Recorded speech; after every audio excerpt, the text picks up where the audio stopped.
오늘로 요한계시록 설교를 마칩니다. 총 55편의 설교를 통해서 1년이 좀 넘은 시간 동안 요한계시록을 살펴봤습니다. 그때 그 사람들은 이 말씀을 어떻게 들었을까? 또 오늘 우리는 이 말씀을 어떻게 들어야 할까? 이 문제를 가지고 오랫동안 씨름해 왔죠. 영국에 나온 아주 위대한 설교자 중에 로이드 존스라는 분이 계십니다. 그분은 로마서 한 권을 설교할 때 무려 10년을 설교했대요. 그런데 그 10년도 다 마친 게 아니어서 중간에 몸이 아프셨으니까 미처 못 끝냈는데 어쨌든 10년이 넘도록 로마서 한 권을 설교했다고 그러시죠. 저는 그분을 따라갈 수가 없잖아요. 저 참 이게 1년 겨우 해놓고 그렇잖아요. 참 부족한데 그래도 저한테는 굉장히 큰 모험이었고 도전이었습니다. 또 여러분과 함께 할 수 있어서 기뻤고요. 끝까지 그래도 어려워요 뭐 이렇게 말씀하신 분도 계셨겠지만 그래도 끝까지 함께 해주셔서 너무나 감사드립니다. 이 요한계시록은 핍박 속에서 견디는 자들을 위로하기 위해서 쓰신 편지이기도 하고 또 이젠 너무 힘들다, 예수님을 버리고 차라리 다시 유대교로 혹은 다시 옛날로 돌아갈까 이렇게 흔들리는 사람들을 붙들어주기 위해서 쓴 그런 편지지요. 다시 말하면 기록된 목적이 분명한 책이에요. 핍박과 고난의 시대에도 믿는 자들이 소망을 품어야 할 이유가 뭘까? 인내하면서 오늘을 믿음으로 살아내야 할 이유가 뭘까? 그날을 위해서 오늘도 일하시면서 세상을 다스리고 계시는 하나님이 계시기 때문에 고난이 있고 어려움 가운데 있지만 그래도 하나님께서 그런 교회의 현실 가운데, 현장 가운데 임하셔서 오늘도 새 일을 행하고 계신다고 가르쳐 주기 위해서 이 편지를 쓴 거예요. 그래서 하나님은 예수 그리스도 통해서 시작하신 새 창조의 역사를 반드시 이루실 것이다 라고 하는 것, 그러기 위해서 때가 되면 죄와 사망과 사탄의 모든 악을 반드시 심판하시고 그 택한 백성들, 믿음의 백성들을 건져내실 것이다. 그리고 새하늘과 새 땅을 창조하셔서 마침내 우리 가운데 함께 임하셔서 우리와 영원히 거할 것이다. 이 놀라운 소망을 전해주기 위해서 쓴 편지인 거지요. 주님은 세상과 우상 앞에 절하지 않고 오직 하나님만을 예배하며 그리스도 예수의 충성된 증인으로 살아가는 자들에게 상을 준다고 약속하셨습니다. 자, 요한계시록 22장 12절 13절 같이 읽겠습니다. 시작. 보라, 내가 속히 오리니 내가 줄 상이 내게 있어 각 사람에게 그가 행한 대로 갚아주리라. 나는 알파와 오메가요 처음과 마지막이요 시작과 마침이라. 아멘. 알파와 오메가 혹은 처음과 마지막 그리고 시작과 마침, 이 세 가지의 표현은 하나님께만 적용되었던 거룩하고 신성한 이름이었어요. 그런데 요한계시록은 이 거룩한 이름을 예수 그리스도에게도 적용해서 하나님과 주님이 함께 공유하도록 하지요. 요한계시록이 우리에게 전하는 굉장히 놀라운 사실 중에 하나가 뭐냐면 하나님께서 하늘 보좌 위에 좌정하여 계신데 그 하나님의 보좌를 예수 그리스도 어린 양과 함께 공유하고 계신다는 사실이에요. 여러분들 스데반이 돌 맞아 죽기 전에 말입니다. 그리스도 예수를 증거하면서 뭐라고 했냐면 하늘이 열렸다. 그 가운데서 하나님을 뵀는데 하나님의 보좌에 주님께서 함께 계시잖아요. 그렇죠? 그 놀라운 사건을 소개하는 거예요. 자, 그런데 중요한 것은 뭐냐면 이렇게 하나님과 함께 하늘 보좌도 공유하시고 하나님께만 적용되었던 신성한 이름도 함께 공유한다는 사실은 우리 주님께서 하나님 아버지와 함께 우리의 예배의 대상이 되었다는 뜻이에요. 그러니까 오직 하나님 한 분만을 예배하리라고 믿었던 이 유대인들에게는 이 사실이 받아들이기가 너무 어려운 거지. 나사렛 예수라고 하는 사람은 분명히 율법에 의해서 말입니다. 그다음에 유대 법정에서 하나님을 신성 모독한 자로, 이단자로 낙인 찍혔고 그래서 사형이 선언되었고 로마인에게 반역자의 판결을 받아서 십자가 죽임을 당한 사람이에요. 그러니까 그렇게 십자가에 달려서 나무에 달려서 죽은 저주받은 그 사람이 어떻게 하나님과 함께 예배할 대상이 될 수 있겠느냐? 받아들일 수가 없는 거죠. 그래서 그들이 결론적으로 내린 결론이 뭐겠습니까? 그리스도인들은 나사렛 이단을 믿는 그런 신성 모독자 이단자이기 때문에 우리와 함께 할 수 없다. 그래서 회당에서 내쫓았어요. 그리고는 회당에 써붙여놨습니다. 나사렛 괴수를 믿는 사람들은 출입 금지. 그 얘기는 뭐겠어요? 너희는 더는 우리와 상관없는 사람들이다, 그 말이에요.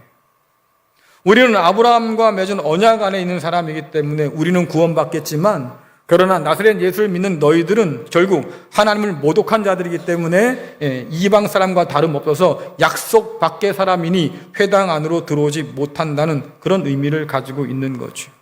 이처럼 초대교회는 처음부터 예수님을 하나님과 함께 예배받아 마땅한 분으로 그렇게 높였어요. 그러니 예수님께서 우리의 왕이 되시고 예배받을 분이라고 믿고 있었으니까 인간에 불과한 황제 앞에 예배하고 머리 숙일 수 없던 거죠. 사실 우리 주님께서 우리의 예배를 받아 마땅한 분이시고 하나님과 다름없는 분이시고 그래서 그 모든 칭호를, 그 모든 보좌를 함께 공유하신 분이다. 이 주장만 철회했어도 교회는 유대인들에게 핍박받지 않을 수 있었어요. 이 주장만, 이 믿음만 포기했어도 로마 황제에게 핍박을 받거나 혹은 삶이 쫓겨서 위협받지 않고 안전하게 살 수 있었다, 그 말이에요. 그런데 왜 그들이 끝까지 이 믿음을 버리지 않았을까? 예수 그리스도께서 우리의 예배를 받기에 합당한 분이라고, 그분께서 하나님의 아들이시고 하나님과 동등된 분이라고 왜 그들은 그 주장을 철회하지 않았을까? 생각해 보면 그 믿음이 교회 공동체에게는 중요했던 거지요. 얼만큼 중요합니까? 목숨을 걸 만큼 중요했던 거예요. 그만큼 가치가 있다고 하는 거지요. 그래서 그것을 주장하고 그것을 믿기에 감히 황제 앞에 무릎 꿇지 아니하고 오직 하나님께만, 주님께만 예배 드리려고 몸부림쳤던, 그러다가 죽임을 당하기도 했고 쫓김을 당하기도 했고 가진 모든 것을 다 빼앗겼다 할지라도 결코 포기할 수 없는 그런 믿음이었다고 하는 거예요. 그리고 그들로 말미암아서 이 진리가 오늘 우리에게까지 전해지게 된 거니 교회 안에서도 이 진리는 바뀔 수가 없다. 그래서 오늘도 우리는 하나님과 그리스도 예수를 함께 예배하고 있는 거예요. 주님께서는 이렇게 이 믿음을 끝까지 지킨 사람들에게 상 주시다고 약속하셨지요. 자, 요한계시록 22장 14절 15절 같이 읽겠습니다. 시작. 자기 두루마기를 빠는 자들은 복이 있으니 이는 그들이 생명나무에 나아가며 문들을 통하여 성에 들어갈 권세를 받으려 함이로다. 개들과 점술가들과 음행하는 자들과 살인자들과 우상 숭배자들과 및 거짓말을 좋아하며 지어내는 자는 다 성 밖에 있으리라. 아멘. 그리스도 예수에 대한 믿음 혹은 주님께서 가져다 주실 그 새하늘과 새 땅 하나님 나라에 대한 그 믿음은 결국 새 예루살렘 성 안에 있을 사람과 성 밖에 있을 사람을 구분할 수밖에 없는 거예요. 새 예루살렘은 언제나 우리가 본 것처럼 성문이 열려 있다고 그랬잖아요. 그렇죠? 누구나 다 들어갈 수 있다라고 하는 게 아니라 악한 자가 다 심판받은 상황이니까 악한 자가 없어요. 그러니 하나님 나라에 합당한 사람들만 남았으니 마음껏 오고 가고 할 수 있겠다라고 하는 얘기고, 그렇게 성에 자유롭게 들어가서 뭐 합니까? 생명나무 열매를 마음껏 맛볼 수 있다라고 해요. 그들이 오늘 누굽니까? 자기 두루마리를 빠는 자들. 이 말을 좀 더 정확하게 해석하자고 하면 자기 두루마리를 계속 빠는 사람들, 다시 말하면 세상 가운데 살면서 흔들리는 그 마음들을 부여잡고 오직 하나님께만 충성을 다하기 위해서 몸부림치는 사람들, 때로는 넘어지기도 하겠고요, 유혹당하기도 하겠지요. 하지만 다시 회개하고 돌이켜서 말입니다, 그리스도 예수의 공로 앞에 엎드리는 사람들, 바로 그런 사람들이 자기 두루마기를 빠는 사람들이고, 그들에게 하늘의 놀라운 문이 열려서 생명나무 열매가 허락된다고 지금 말씀하는 거예요. 요한계시록에서 이들은 다르게 표현되기도 하지요. 어린 양의 피에 그 옷을 씻어 희귀한 사람들, 혹은 하나님 앞에서 결백하다고 인정받았기 때문에 빛나고 흰 세마포 옷을 입도록 하나님께 허락받은 사람들, 이것을 주님 잔치 비유하면 잔치에 참여한 사람들이 주인이 예비한 예복을 입었다 했으니까 그런 예복을 입은 사람들, 혹은 바울의 표현으로 하자고 하면 우리의 낡은 의를 다 벗어 던지고 그리스도 예수의 의로 새롭게 옷 입은 사람들, 이런 사람들이 누릴 복이 뭐냐라고 하니까 하나님 나라를 상속받아요. 그 나라에 들어감을 얻어요. 생명나무 열매를 마음껏 먹어서 말입니다. 주님과 함께 영원히 살아갈 수 있는 놀라운 은혜를 받아 누린다고 얘기하지요. 반면에 성 밖에 있는 사람들이 있습니다. 그들이 목록에 등장하는데 개들, 점술가들, 음행하는 자들, 살인자들, 우상숭배자들, 거짓말을 좋아하며 지어내는 자들, 이 목록은 이미 요한계시록 21장 8절에서 드러났어요. 그 목록에 해당하는 사람들이 특징이 뭡니까? 하나님 나라를 상속받지 못한 자들이다라고 얘기해요. 특별히 거짓말을 좋아하고 지어내는 사람들, 이런 사람들은 하나님과 우상을 동시에 섬겨도 괜찮아, 이런 거짓 가르침으로 성도들을 부추기는 사람들, 가뜩이나 고난받고 핍박받고 그것이 두려워서 말입니다. 어찌할 바 모르고 다시 옛날로 돌아갈까 싶은 그 사람들한테 그럴 필요 없지, 하나님도 믿고 예수님도 믿어, 그리고 가서 절도 하고 우상 섬겨, 괜찮아, 이렇게 거짓말을 가르치는 사람들. 근데 이들의 거짓말을 듣고 마음이 뺏긴 사람들이 있었지요. 어떤 사람들입니까? 우리가 이미 살펴봤잖아요. 경제적으로 유익과 안전을 얻으려고 했던 사람들. 그렇잖아요. 흔히 이런 말을 뭐라고 하냐면 꽁도 먹고 알도 먹고 도랑치고 가재치고. 그럴 줄 알았지. 그치요? 그럴 줄 알았어요. 근데 오늘 뭐라고 그래요? 아니, 그런 사람들은 성 밖의 사람들이다. 결코 그들이 원하는 것을 얻지 못한다. 특히 개들이라고 소개한 사람들이 있는데, 이때 개들은요, 사랑하는 애견이나 반려견이 아니에요. 그러니까 강아지를 키우신 분들은 기분 나빠하지 마세요. 이 개들이라고 표현된 사람들은 들깨처럼 사나운 탐욕스러운 사람을 가리켜요. 그래서 그 당시에 우상 숭배에 빠진 사람들을 가리켜서 개들이라고 표현하기도 했고요. 또 하나님께서 주신 그 복음 외에 율법을 지키고 할례도 받아야 돼 라고 거짓된 가르침을 가르쳤던 그런 사람들을 향해서 바울이 그럽니다. 개들을 조심해라, 이렇게 말하거든요. 그러니까 하나님을 향한 믿음을 방해하는 사람들, 그들이 이런 개들이라고 경멸적인 표현을 쓰는 거지요.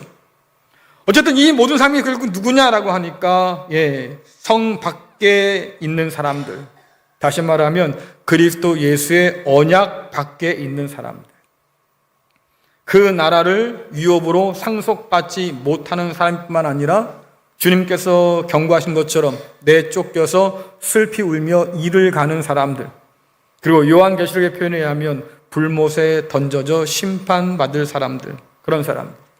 그러면 왜 요한계시록은 이렇게 성 안의 사람과 성 밖의 사람을 대조해서 비교해서 오늘 우리에게 보여줄까? 사실은 질문을 던지고 있는 거예요. 우리는 어디에 설까? 자, 여러분은 성 안에 있고 싶어요? 성 밖에 있고 싶어요? 늘 말씀드리지만 이쪽은 거의 생각을 많이 하셔서 그런 거죠, 지금? 근데 여러분들 이게 너무나 분명한 사실 아닌가요? 굳이 생각을 막 깊이 해가지고 따져봐야지 할 게 없어요. 다시 한번 질문합니다. 성 안에 있고 싶어요? 성 밖에 있고 싶어요? 성 안에 있어야겠지요. 그러니까 여기 모였겠지. 근데 여러분들 있고 싶다고 있는 게 아니라 이게 중요한 거잖아요. 자, 안타깝게도 말입니다. 우리는 성 안과 성 밖의 차이를 잘 몰라요. 그렇죠?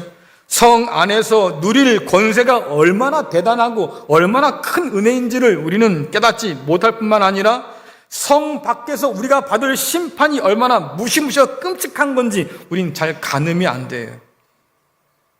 상상하기 어렵고 또 믿기지도 않고, 그리고 좀 더 심각하게 사실 별 관심 없거든요. 그냥 이 세상에서 잘 먹고 잘 살면 됐지 뭐. 그럼 그게 다 한 거예요? 그런 사람들에게는요, 성안과 성박 별로 관심 없어요. 영광의 고난이 아니라 세상의 안락함을 구하는 우리는 결국 성경이 이야기하는 관점에서 점점 더 멀어지고 있는 거죠. 그러니 이게 그만큼 중요하다는 사실조차 우리는 깨닫지 못하고 있는 거예요. 그러니 이런 이야기를 힘있게 강조해서 이야기해도 그냥 덤덤한 거죠. 아유, 저 목사가 오늘 또 열받았나 보다. 목사가 좀 커졌네. 그냥 이 정도지. 정말로 이게 중요한 일이구나. 내가 성 밖에 아니라 성 안에 있어야겠구나. 뭐 이런 판단을 하기가 쉽지 않은 거죠. 성 아니면 어떻고 성 밖이면 어떠냐. 한평생 사는 건데 뭐 잘 먹고 잘 살면 됐지. 여러분, 이런 관점이라고 하면 어려워요.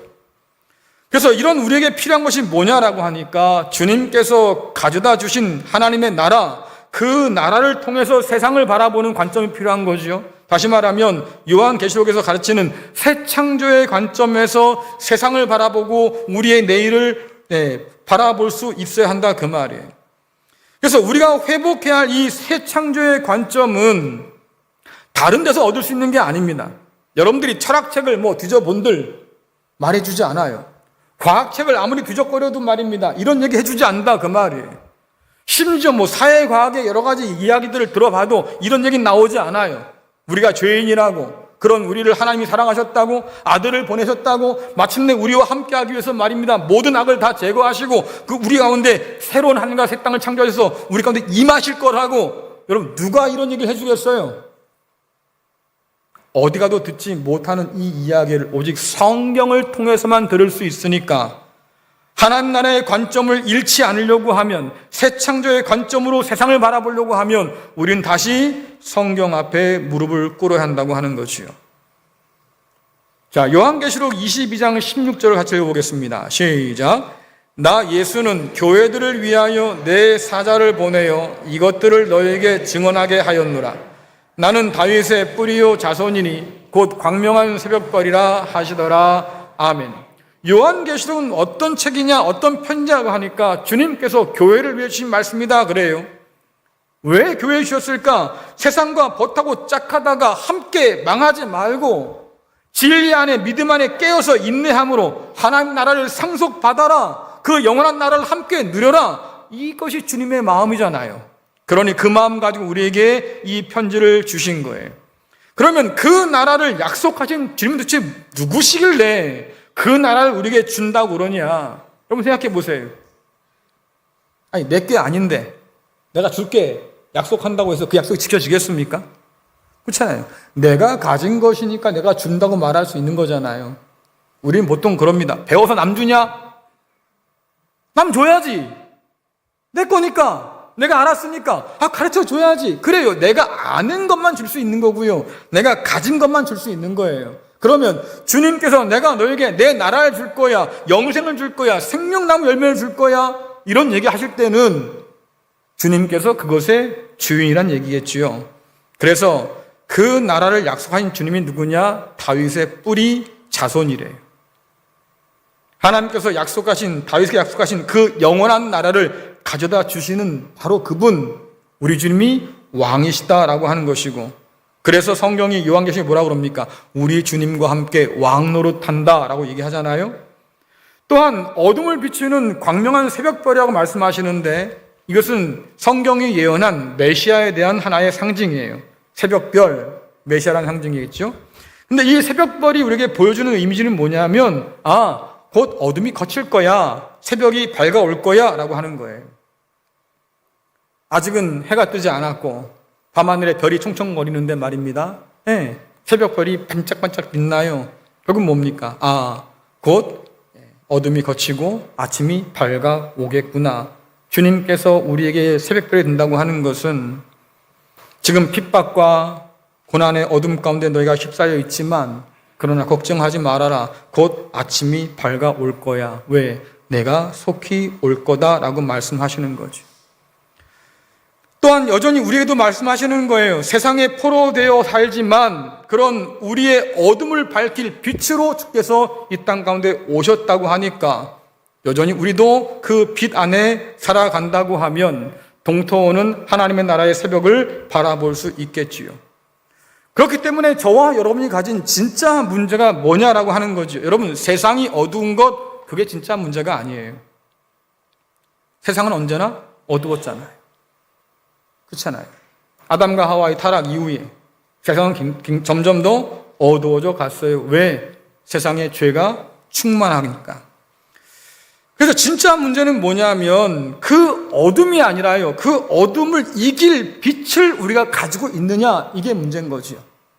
예, 종종 우리가 그런 얘기 하지 않습니까? 이건 일도 아니야, 문제도 아니지, 이런 얘기 하잖아요. 그렇죠? 일과 문제는 좀 구별합시다. 자, 일은 뭐냐면 어떤 상황이 터졌어요. 근데 내가 그 상황을 감당할 힘이 있어요. 그렇잖아요. 내가 가진 것으로, 내가 가진 힘으로, 그거 충분히 해결할 수 있어. 그럼 여러분, 이건 문제가 아니라 일인 거예요. 그렇죠? 그런데 일이 터졌는데 말입니다. 내가 가진 것을 아무리 해도 안 돼요. 내가 해결할 수가 없어요. 그땐 뭐예요? 그땐 문제예요. 그러니 세상이 어두워지는 게 문제가 아니고요, 어두워진 세상 가운데서 빛을 가질 수 없다는 게 진짜 문제고, 그렇기 때문에 우리가 어둠 가운데 살아갈 수밖에 없다는 게 진짜 문제인 거죠. 그런데 이 문제의 답으로 누가 오셨냐면 빛 대신 주님께서 우리 가운데 오셨어요. 주님의 그 말씀이 우리의 등이 되기도 하고, 그렇잖아요. 빛이 되기도 하고. 그래서 오늘 우리가 그 말씀 앞에 설 때 비로소 우리는 이 어두운 세상 가운데서 길을 잃지 않고 하나님 나라에 들어감을 얻을 수 있다고 말씀하고 있는 거죠. 자, 요한계시록 22장 17절 21절 같이 읽겠습니다. 시작. 성령과 신부가 말씀하시기를 오라 하시는도다. 듣는 자도 오라 할 것이요, 목마른 자도 올 것이요, 또 원하는 자는 값없이 생명수를 받으라 하시더라. 주 예수의 은혜가 모든 자들에게 있을지어다. 아멘. 우리가 하나님의 은혜 가운데서 진리의 빛을 받은 사람이고 그 말씀을 통해서 오늘도 이 어두운 세상 가운데서 빛을 따라 살 수 있다고 하면 그 빛은 세상 가운데 전해져야 할 빛이잖아요. 그래서 주 예수의 은혜가 모든 자들에게 있어야 한다고 지금 얘기하는 거예요. 그렇다고 하면 교회가 가진 사명이 생기겠죠. 세상을 향해서 이 빛을 증거하는 것. 그래서 오늘 성령과 신부가 말씀하시기를 오라, 그렇게 말씀하시고 듣는 자도 오라 한다고 하니까 우리가 세상을 향해서 그렇게 전파하고 증거해야 되는구나, 이렇게 생각할 수 있는데요, 실상 이렇게 나가기 전까지는 한 단계 좀 거칠 게 필요해요. 사실 이 17절의 말씀은 해석하기가 조금 어렵거든요. 쉬운 성경을 여러분 보겠습니다. 쉬운 성경으로 17절 시작. 성령과 신부가 오소서 하고 말씀하십니다. 이 말을 들은 사람들도 모두 오소서 하고 외칩니다. 누구든지 목마른 자는 와서 생명수를 마음껏 마십시오. 아멘. 자, 17절의 말씀 가운데 개역 개정을 따라 말하면 오라, 이렇게 명령형으로 등장하는데 쉬운 성경을 따져보면 오소서라고 하는 간절한 기도로 등장해요. 오라가 맞을까요? 오소서라는 기도가 맞을까요? 예? 둘 다 맞아요. 둘 다 허락된 번역이니까. 근데 조금 더 생각해 보면 성령께서 왜 오소서라고 기도할까? 보통 우리는 성령께서 우리의 기도를 들으신다고 생각하잖아요. 근데 성령께서 기도하신다고 생각하면 좀 낯설어요. 근데 이것이 성경 가운데 보면 그렇게 낯선 것이 아니어서 우리가 기도할 수 없을 때 성령께서 말할 수 없는 탄식으로 우리를 위해서 간구하신다고 그러지요. 그러니 성령께서도 기도하시지. 뿐만 아니라 우리 주님께서 대제사장으로 지금 하나님 보좌와 함께 계시는데 주님께서 오늘도 우리를 위해서 뭐 하십니까? 간구하신다고 하면 주님께서 우리를 위해서 기도하시는 거죠. 그러니 성령께서도 기도하시고 주님께서도 기도하시는데, 특별히 성령이라고 하는 분이 신부, 그리스도 예수의 교회 공동체인 신부와 함께 등장한다, 그 말이에요. 왜냐니까 성령은 교회의 영이기도 해요. 그리스도 예수의 영이기도 하고 교회의 영이어서 하나님께서 성령을 통해서 오늘 교회 안에 계시고, 그로 인해서 우리가 하나님의 성전이 된다고 하셨으니까, 그뿐 아니라 이 성령은 하나님의 영이기도 하셔서 바울의 표현에 의하면 하나님의 깊은 곳도 다 통달하신 분이시다. 우리는 감히 하나님의 그 모든 것들을 헤아릴 수 없지만 우리 성령께서는 그 하나님의 깊은 것도 다 통달하신다 그래요. 그러면 그렇게 하나님의 깊은 것을 다 아시는 분이 하나님께서 간절히 원하는 게 뭔지도 아시겠지요. 그렇죠? 그러면 하나님이 간절히 원하는 그 소원이 뭡니까? 예? 하나님께서 간절히 바라고 원하는 게 뭐예요? 하나님께서 간절히 기다리는 게 뭐예요? 고맙습니다. 예. 그래도 1년 정도 우리가 이 요한계시록 들었으면 그래도 뭐라도 하나 남아야지. 그렇죠? 몇 번 말씀드렸어요. 하나님께서 가장 원하신 것은 우리와 함께 하기를 원하십니다. 제가 집에 비유를 이루지 않았습니까? 건물을 잘 지어요. 거기다 모든 집기를 다 집어넣고 집 다 끝났어요. 이제 그럼 남은 게 뭐예요? 들어가 살아야지. 그렇죠? 바로 그거예요. 하나님이 세상과 땅 만들어 놓으셨어요. 새 예루살렘에 임하여 계셨어요. 이제는 새 예루살렘은 교회 공동체와 함께 말입니다. 그날들을 살아가셔야죠. 그게 하나님의 꿈이다. 그래서 그 꿈을 위해서 성령께서 지금 주님 오십시오라고 기도하는 거예요. 왜? 주님께서 오셔야만 그 꿈이 이루어질 테니까. 그리고 교회 가운데 주님 그 성령께서 오늘도 임하신 이유가 뭐겠습니까? 하나님께서 그렇게 학수고대하시는 그날들을 위해서 오늘도 일하신 이유가 뭐겠어요? 그날이 속히 오기를 바라시는 마음이지요. 주님께서 소아시아에 있는 7교회를 향해서 말씀하셨어요. 교회들아, 제발 성령이 교회에 하시는 말 좀 들어라. 들을 기가 인전 제발 좀 들어라. 왜 그렇게 말씀하셨을까? 성령께서 교회 가운데 임하여 계셔서 하나님의 꿈을 위해서 말씀하시고 역사하시고 그 꿈이 이루어지길 위해서 지금도 간절한 마음으로 기도하고 계시니 교회들도 그 성령의 말씀에 귀를 기울여서 함께 기도해라. 그러니까 오늘 말씀 가운데 그렇게 등장하는 거예요. 성령과 신부가 오소서라고 말씀하고 그들을 통해서 들은 이 모든 말을 들은 사람들도 주님 속히 오소서라고 기도한다 그 말이에요. 그러나 여러분들 하나님 나라를 위해서 주께서 기도하라고 가르치셨지요. 하나님 나라가 임하기를 위해서 기도하고 그 뜻이 땅에 이루어지기 위해서 기도해라 가르쳐 주셨으니까 그러면 그날을 손꼽아 기다리면서 기도하는 교회가 진짜 주님께 속한 교회다.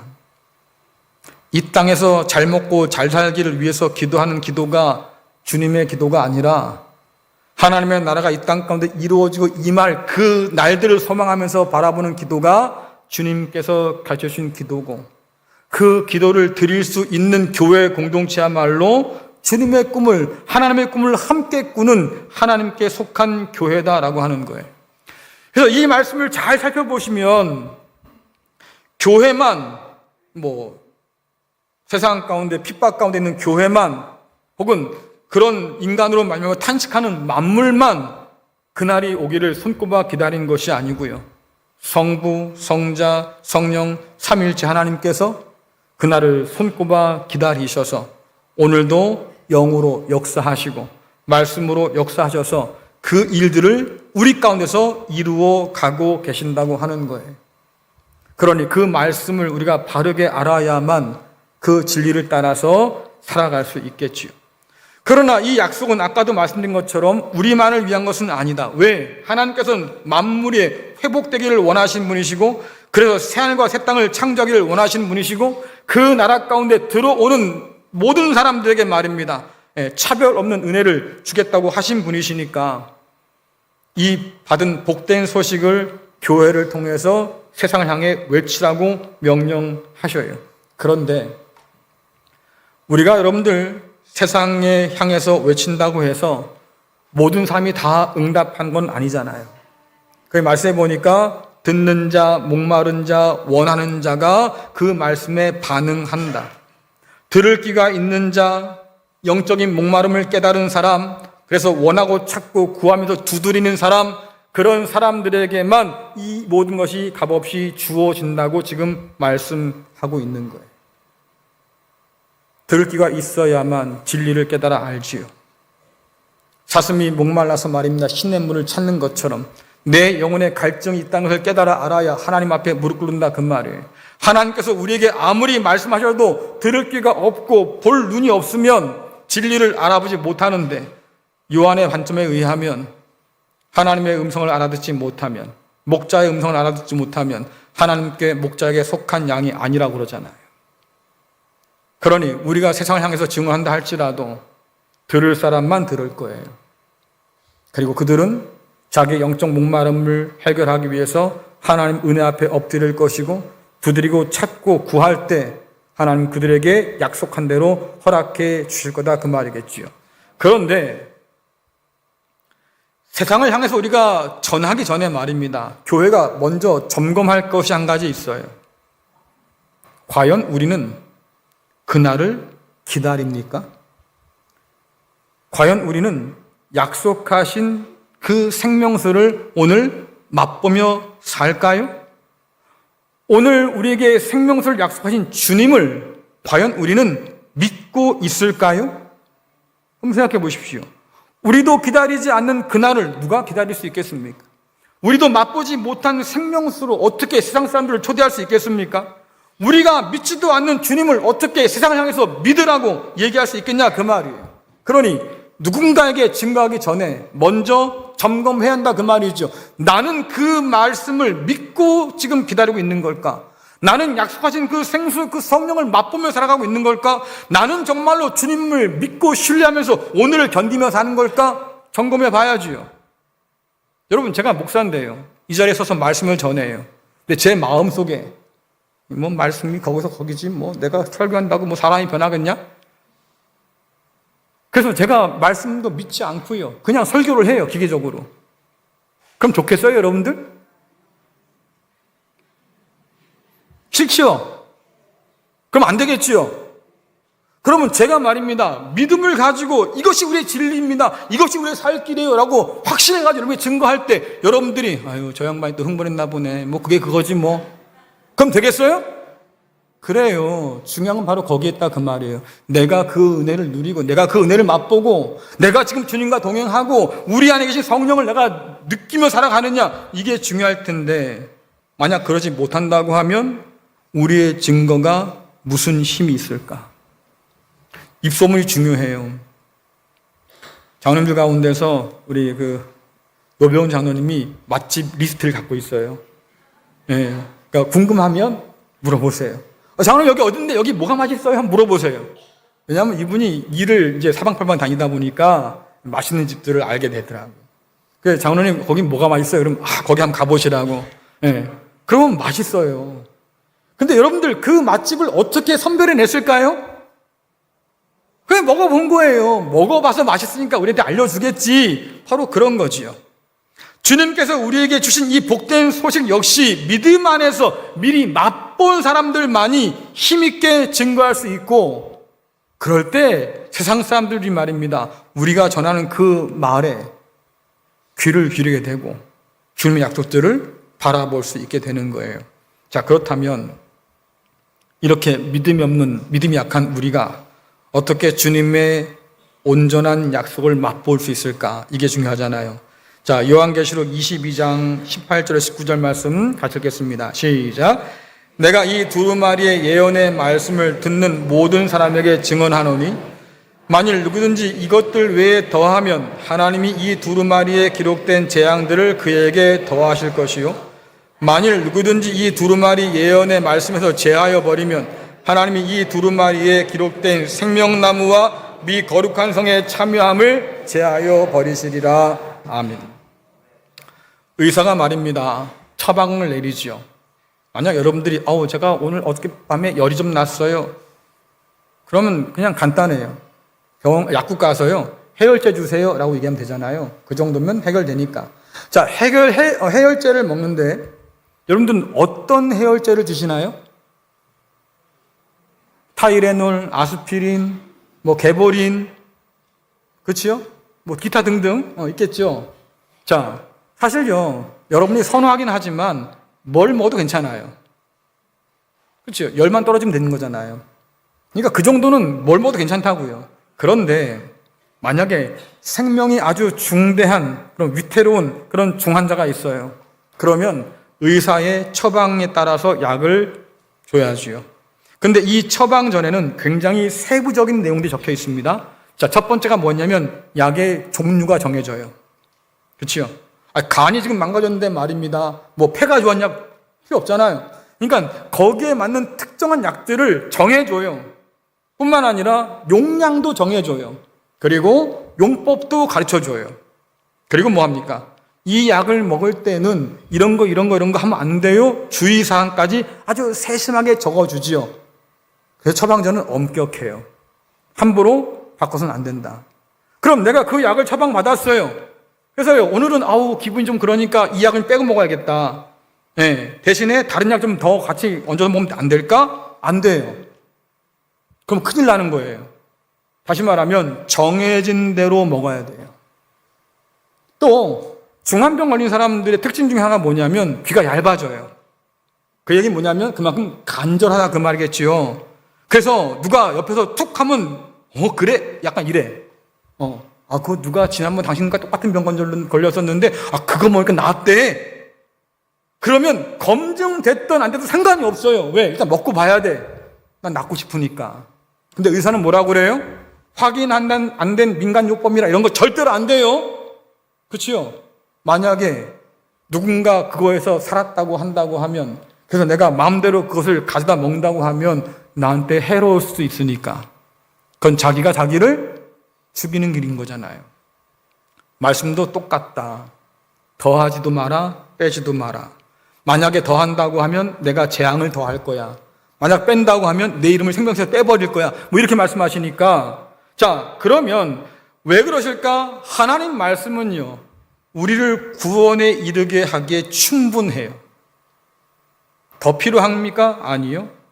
덜 필요할까요? 아니요. 충분해요. 무엇을 더하거나 뺄 이유가 전혀 없어요. 왜? 하나님께서 우리에게 주신 완전한 말씀이니까. 자, 그래서 그 말씀에 무엇을 더하거나 빼는 행위는 어떤 거냐면 말씀을 변질시키는 행위뿐만 아니라 구원을 위해서 주신 하나님 말씀인데 이것을 우리 마음대로 바꿔버린 거니까 결국 하나님의 뜻을 거역하는 거예요. 아까 말씀드렸잖아요. 하나님의 꿈이 뭐라고요? 우리와 함께 하는 것. 근데 잘못된 말씀을 우리가 믿게 된다면 어떻게 되겠어요? 하나님과 함께 할 수 없겠지요. 그러니 하나님의 거룩한 목적을 방해하는 자들을 하나님이 그냥 두시겠냐고요. 그러니까 말씀하시는 거예요. 안 된다. 절대로 안 돼. 뭘 더하거나 빼지 말아라. 왜 근데 이 말씀을 하냐면 이미 요한계시록을 우리가 살펴본 것처럼 하나님의 나라를 유업으로 받지 못할 사람들, 그 가운데서 거짓말을 좋아하고 지어내기까지 하는 사람이 있다고 하는 거죠. 예를 들면 거짓말로 교회를 미혹해서 황제 숭배와 우상 숭배에 가담하도록 유혹한 사람들, 니골라당과 이세벨 같은 거짓 선지자들, 그리고 자기 마음의 욕망에 끌려서 그들의 이야기에 혹해서 넘어간 사람들이 있었다고 하는 거예요. 그런데 이 일은 오늘날 교회 안에서도 여전하다. 우리는 자꾸 이단과 사이비만 시비를 걸어요. 그렇죠? 하지만 여러분 진짜 큰 문제는 어디에 있어요? 사실은 우리예요. 지난 말씀드렸지요. 말씀을 대하는 태도가 하나님을 대하는 태도다. 그런데 우리는 하나님의 말씀을 선택적으로 순종해요. 그렇죠? 내 입맛에 맞는 말씀만 순종해요. 나머지는 부담스러운 좀 빼고. 우리한테 그런 권리를 주셨나요? 우리에게 그런 권한이 있나요? 하지만 우리는 말입니다. 내 멋대로 내 마음대로 하나님 말씀을 빼서 적용할 때가 많지요. 또 이상한 믿음을 가지고 있기도 해요. 여기다 뭘 더하면 하나님 날 더 예뻐해 주시겠지, 더 복을 많이 주시겠지? 제가 말씀드렸지요. 그것은 헛된 생각일 뿐이라고. 예수를 믿어요. 근데 뭐라 그럽니까? 야, 거기다 율법도 더 지켜야 돼. 할례도 받아야 되지. 그래야 완전한 거야. 그렇게 거짓 교사들이 가셨다 그 말이에요. 똑같은 생각을 우리가 한다 그 말이지요. 내가 조금 더 몰려서 더하면 하나님 나한테 뭘 더 주실 거야. 이것은 하나님을 귀신처럼 대하는 거예요. 그러니 하나님께서 미워하시고 싫어하신 일인데 감히 우리는 그 일들을 교회 안에서 하고 산다 그 말이지요. 그러니까 이단이나 사이비의 거짓을 경계하면서도 실상은 하나님 말씀을 마음대로 재단하는 나 자신을 경계하진 않는다 그 말이에요. 그러니 스스로 속고 산다. 그 소리가 뻔뻔해지는 거예요. 죄를 짓고도 뻔뻔해지는 거예요. 탐욕을 갖고 살면서도 뻔뻔해지는 거예요. 왜? 하나님께서 말씀하신 것 가운데서 내게 유리한 것만 택해서 적용하려고 하니까. 그러니 죄에 대한 회개가 없는 거죠. 오히려 나의 탐욕을 지지하는 하나님이 있을 뿐인 거예요. 그러니 교회가 얼마나 타락한 겁니까? 그런데도 우리가 하나님 나라에 들어가면 얻을 수 있을까요? 우리는 성 안에 머물 수 있을까요? 그 영원한 생명나무를 마음껏 누리는 권세를 우리가 받아 누릴 수 있을까요? 그러니까 깨어있으라 그 말이에요. 주님께서 뭐라고 말씀하십니까? 너희의 욕망을 따라 살지 마라 그래요. 성령 따라 살아라. 그래서 하나님의 온전한 그 말씀 앞에 순종하라고 말씀하잖아요. 그것이 살 길이고 그것이 생명나무 열매를 얻을 길이라고 말씀하신다 그 말이에요. 그러니 오늘 우리에게 필요한 게 뭐겠습니까? 말씀을 좀 더 진지하게 대해야지요. 마치 베레아 성도들처럼 말입니다. 자, 사도행전 17장 11절 12절 같이 읽겠습니다. 시작. 베레아 사람들은 데살로니가 사람들보다 더 고상한 성품을 가진 사람들이었습니다. 그들은 바울과 실라의 말을 열정적으로 받아들였으며 바울이 한 말이 사실인지 알아보려고 날마다 성경을 연구했습니다. 그래서 그들 가운데 믿는 사람이 많이 생겼습니다. 아멘. 진리에 대한 열정을 가지고 말씀을 굳게 붙드니까 그 가운데 믿음이 생겼다. 결국 그 말씀이 오늘 나를 지켜준다 그 말이에요. 여러분들은 말씀에 대한 열정이 있어요? 열정이 있어요? 어때요? 드라마를 정주행해서 하루에 다 끝내는 열정은 있어요. 그렇지요? 그거 재밌어. 한 번 더 봐야 돼. 그래서 반복해서 보는 열정은 있어요. 심지어 성경에 나오는 그 어떤 얘기보다도 드라마 모든 스타일로 그냥 쫙 빼는 사람들이 있어요. 열심히 있는 거지요. 하지만 그 열심이 여러분에게 뭘 갖다 줄 수 있지요? 여러분들 우리가 쏟을 것이 필요한데 그 쏟을 것이 제대로 된 곳에 쏟아야 되잖아요.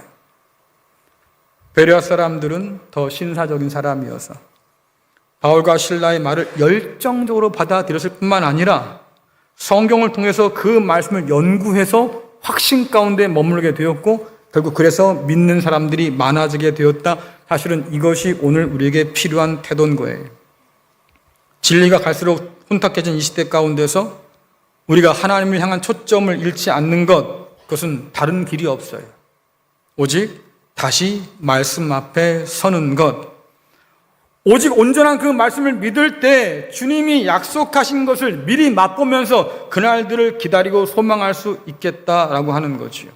이것이 오늘날 교회의 모습이 되어야 한다라고 하는 거예요. 자, 요한계시록 22장 20절 말씀 같이 읽겠습니다. 시작. 이것들을 증언하신 이가 이르시되 내가 진실로 속히 오리라 하시거늘 아멘. 주 예수여 오시옵소서. 아멘. 그래요. 이것을 증언하신 분이 다시 말씀하셨습니다. 내가 속히 올 거야. 벌써 몇 번째 반복되는 말씀이잖아요. 그러면 왜 자꾸 반복할까? 반드시 그렇게 하겠다는 뜻이니까. 그러면 교회는 이 말씀 앞에 어떻게 반응해야 할까라고 하는데 아멘. 주 예수여 오시옵소서. 이렇게 반응할 수 있는 것은 다른 게 아니에요. 주님의 약속을 확신하기 때문이지요.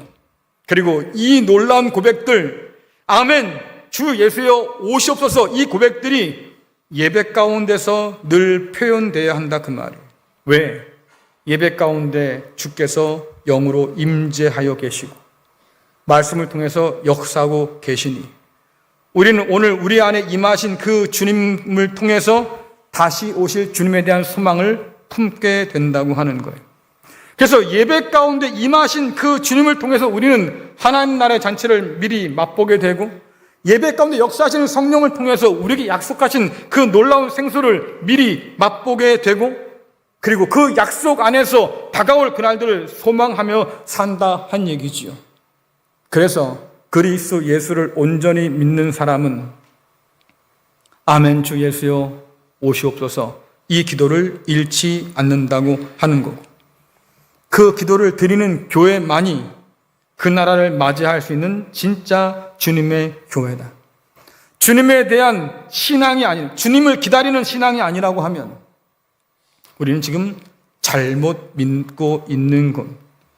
주님의 꿈을 함께 꾸지 못한다고 하면 우린 결국 주님의 것이 아니라고 스스로 증거하는 것뿐이다라고 하는 거예요. 이처럼 요한계시록의 마지막은 하나님과 우리의 간절한 기다림이 반드시 끝난다고 가르쳐 주는데 한번 좀 상상해 봤어요. 그 끝은 어떨까? 여러분 그림 하나 보겠습니다. 장레옹 제롬이라는 사람이 그린 그림이에요. 제목은 기독교 순교자들의 마지막 기도예요. 그림을 보시면 사자 한 마리가 크게 있지요. 원형 경기장이에요. 그리고 바로 사자 꼬리 뒤편에 보면 호랑이가 이러고 고개를 내밀고 있어요. 왜? 나도 곧 나갈 거야 라는 거겠죠. 자, 그런데 한쪽에 보면요, 일단의 무리들이 모여서 지금 기도를 하고 있는 중이고 그 뒤로 배경이 되는 건 뭡니까? 이미 십자가에 혹은 기둥에 묶여서 화형당한 그리스도인들의 모습이에요. 한쪽에서는 계속해서 불타오르는 모습이 있고요, 한쪽에서는 곧 그 화형을 기다리는 사람들이 서 있는 거죠. 넘겨보세요. 네, 그 그림의 일부를 좀 더 크게 확대한 그림이에요. 자, 저렇게 모여있는 사람들이 다 그리스도인인데 그 가운데 한 노인 어른이 일어나서 하늘을 향해서 기도하고 있어요.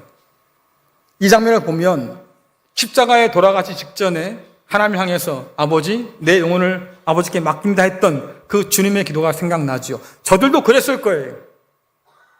예수를 부인했으면 살 수 있었어요. 로마 황제 앞에 무릎 꿇었으면 살 수 있었습니다.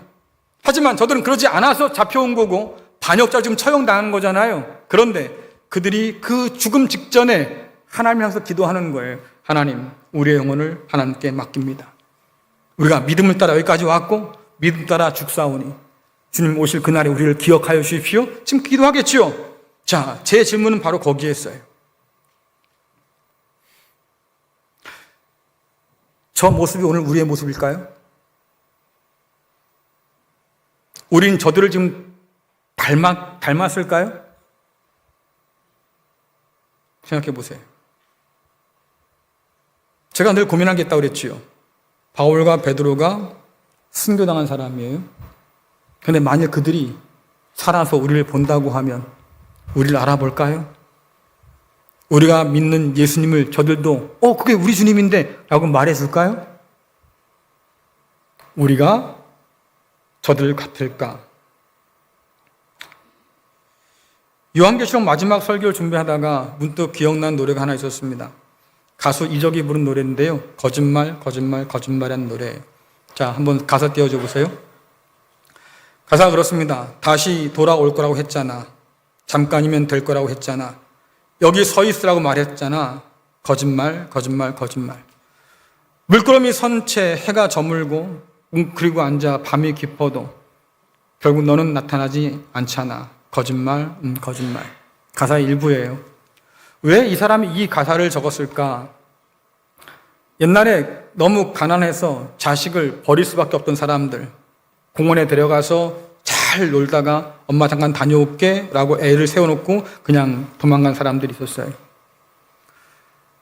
가수 이적 씨는 그때 남겨진 버림받은 그 사람의 마음은 어떨까? 세상에서 가장 사랑하는 사람에게 버림받은 그 마음은 도대체 어떨까 고민하다가 이 가사를 썼다고 하지요. 가사의 내용처럼 그래요. 기다려, 꼭 올 거야. 거짓말이었어요. 여기서 움직이면 안 돼. 내가 곧 데리러 올 거니까 기다려. 거짓말이었어요. 하지만 우리 주님께서는 분명히 약속하셨습니다. 그것은 너희가 부를 노래가 아니다. 너희가 부를 노래는 아무도 부를 수 없는, 오직 구원받은 백성들만 부를 수 있는 새 노래를 부르게 될 거야. 어디서? 하나님 보좌 앞에서. 그래요. 그러니 저 노래는 우리 노래가 아닌 거죠. 그런데 한번 뒤집어 생각해 보세요. 그날을 기다리는 건 우리만이 아니니까. 하나님도 주님도 그날을 기다린다고 하셨으니까 그럼 뒤집어 생각해 보자고요. 그분을 기다리지 않는 하나님은 그렇죠. 그분을 기다리지 않는 우리는 하나님을 배반한 걸까요? 하나님은 우리에게 배신당한 걸까요? 우린 얘기해요. 주님을 기다립니다. 마라나타, 주님 어서 오십시오. 우리가 주님 믿습니다. 세상 앞에 절하지 않겠습니다. 오직 하나님만을 예배할 겁니다. 우린 철석같이 고백해요. 그러나 그런 우리를 보면서 주께서 그런 말씀하신 적 있지 않습니까? 근데 말이야, 인자가 올 때에 세상에서 믿음을 볼 수 있을까? 왜 이 말씀 하셨을까요? 주님께서 우리를 믿거냐고 오셨을 때 아무도 없다고 하면 우리가 주님을 배반한 거지요. 우리가 주님께 거짓말을 한 거지요. 믿지 못할 것은 우리가 하나님이 아니라 우린 거예요. 그래서 주님께서 그 안타까운 마음을 가지고 오늘 요한계시록을 쓴 거예요. 곧 올 거야. 조금만 더 기다려. 내가 반드시 간다. 그러니 거기서 움직이지 마. 세상 앞에 절하지 말고 하나님만 섬기고 살아. 걱정하지 마. 내가 너희와 함께하고 있잖아. 내가 그날 꼭 가져다 줄 거야. 요한계시록이 그래서 쓰여진 거예요. 그러니 여러분들, 그 주님의 마음을 헤아리시고 그 주님의 약속을 곱씹으면서 오늘 이때를 살아갈 수 있기를 간절히 축원합니다. 여전히 우상은 가득해요. 여전히 세상은 어둡고요. 하지만 그 우상이 가득한 세상 가운데서 오직 하나님만을 예배하기로, 우리 주님께만 우리의 사랑과 충성을 다 바치기로 결단할 수 있기를 간절히 축원합니다. 우리의 기다림은 영원한 기쁨으로 끝날 거예요. 주님과 함께 할 그날을 소망하면서 끝까지 믿음으로 살아가는 저와 여러분 될 수 있기를 간절히 축원합니다.